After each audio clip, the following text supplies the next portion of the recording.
Dari para murid Yesus yang memilih untuk hidup nyaman dan tentram dengan cara mengingkari dan tidak mengakui Yesus.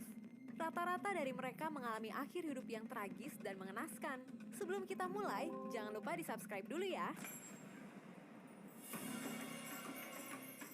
Salah satu penulis sejarah dengan bukti-bukti nyata Alkitabiah yang bisa dipertanggungjawabkan tulisannya ialah Eusebius. Pada tahun 325, ia pernah menulis buku yang berjudul Rasul dan Murid dari Juru Selamat telah menyebarkan dan mengkhotbahkan Injil ke seluruh dunia yang berisi tentang kisah hidup dan kematian murid-murid Yesus. Tulisan dari Eusebius telah ditelusuri dan diselidiki ulang oleh penulis sejarah gereja kondang, Mr. Schumacher, untuk membuktikan akan kebenaran dari tulisan tersebut. Berdasarkan tulisan itulah, kami ingin membagikan riwayat dan akhir hidup murid-murid Yesus melalui video ini. Yuk kita mulai dari murid yang pertama, yaitu Andreas.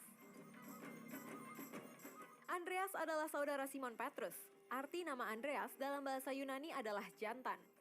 Sangat menarik bahwa nama Andreas atau dalam bahasa Inggris Andrew berasal dari bahasa Yunani, bukan dari bahasa Arab. Andreas adalah murid pertama Tuhan Yesus. Sebelumnya, ia adalah murid Yohanes Pembaptis. Kepadanya Yohanes Pembaptis memperkenalkan Tuhan Yesus sebagai anak domba Allah. Kemudian ia mengikut Tuhan Yesus dan membawa Petrus saudaranya kepada Yesus. Setelah itu, bersama dengan Petrus ia dipanggil menjadi murid sepenuhnya.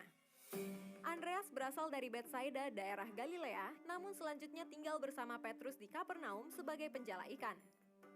Seberapa dekat Andreas dengan Yesus? Dalam Injil dan Kisah Sinoptik, ke-12 Rasul selalu terdaftar dalam 3 kelompok yang terdiri dari 4 orang. Yang pertama dari kelompok-kelompok ini menunjukkan mereka yang paling dekat dengan Yesus, mencakup 2 pasang saudara. Yang pertama, Petrus dan Andreas, putra-putra Yunus. Yang kedua adalah Yakobus dan Yohanes, putra-putra Zebedeus. Dengan demikian, Andreas adalah salah satu dari 4 murid yang paling dekat dengan Yesus. Apa yang diungkapkan Injil tentang Andreas? Tradisi Injil menyebutkan ada 3 peristiwa penting. Yang pertama adalah penggandaan roti di Galilea.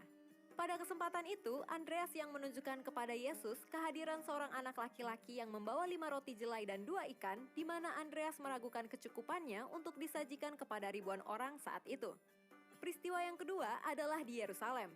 Ketika 4 sekawan, yaitu Andreas bersama dengan Petrus, Yakobus, dan Yohanes bertanya kepada Yesus tentang kokohnya tembok bait suci Yerusalem yang tak mungkin dapat diruntuhkan dan akhir dari kesudahan zaman. Andreaslah yang berkata, "Beritahu kami kapan ini akan terjadi dan apa yang akan menjadi tanda ketika semua hal ini harus diselesaikan?" Ketiga, Andreas dengan nama Yunaninya berfungsi sebagai jembatan antara pengikut Yesus dari orang Yahudi dan bukan Yahudi, yaitu Yunani. Kisah ini dicatat dalam Injil Yohanes 12 ketika di Yerusalem sebelum masa sengsara Yesus tiba.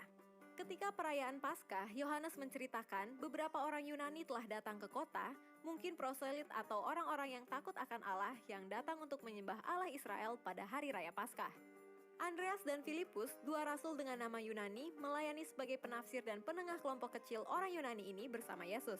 Andreas dikenal sebagai penginjil mula-mula. Tidak heran jika ia disebut sebagai penginjil nasional dan internasional yang pertama. Seperti apa akhir hidup Andreas dan bagaimana kisah kematiannya? Menurut tradisi, Andreas menghabiskan tahun-tahun terakhir hidupnya di Skythia, bagian utara Laut Hitam. Tetapi sebuah buku kecil yang berjudul Acts of Andrew, kemungkinan ditulis tahun 260 Masehi, menceritakan bahwa ia memberitakan Injil terutama di daerah Makedonia dan mati martir di Patras, Yunani. Pada abad ke-15, menurut sejarawan agama Dorman Newman, Andreas pergi ke Patras di Yunani bagian barat pada 69 sebelum Masehi, di mana gubernur Roma, Aegeates, berdebat tentang kekristenan dengan Andreas. Aegeates mencoba meyakinkan Andreas untuk meninggalkan kekristenan atau pengikut Yesus, sehingga ia tidak perlu menyiksa dan mengeksekusi dia. Tapi ketika itu tidak berhasil, rupanya ia memutuskan untuk memberikan Andreas siksaan. Andreas dicambuk dan kemudian diikat dan dipakukan ke sebuah kayu salib berbentuk huruf X, sehingga ia akan menderita untuk waktu yang lama sebelum meninggal.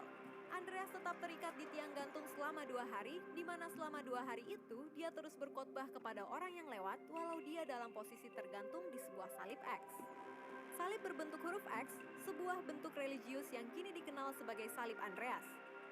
seorang pengikut Andreas yang turut menyaksikan hukuman Andreas menceritakan perkataan yang telah diucapkan oleh Andreas sebelum ia meninggal dunia, yang berbunyi, "Ternyata keinginan dan cita-cita saya bisa terkabul, di mana saya bisa turut merasakan saat-saat disiksa dan disalib seperti Yesus." Bahkan pada saat ia tergantung di kayu salib X dan sambil disiksa dengan cambukan, ia tiada henti-hentinya berkhotbah terus kepada orang-orang yang berada di situ 2 hari sebelum ajalnya tiba. Bangsa Skotlandia menjadikan salib Andreas ini sebagai lambang bendera negara mereka, karena negara itu mempunyai kisah legenda dan bersejarah berkaitan dengan Rasul Andreas. Demikian fakta Alkitab tentang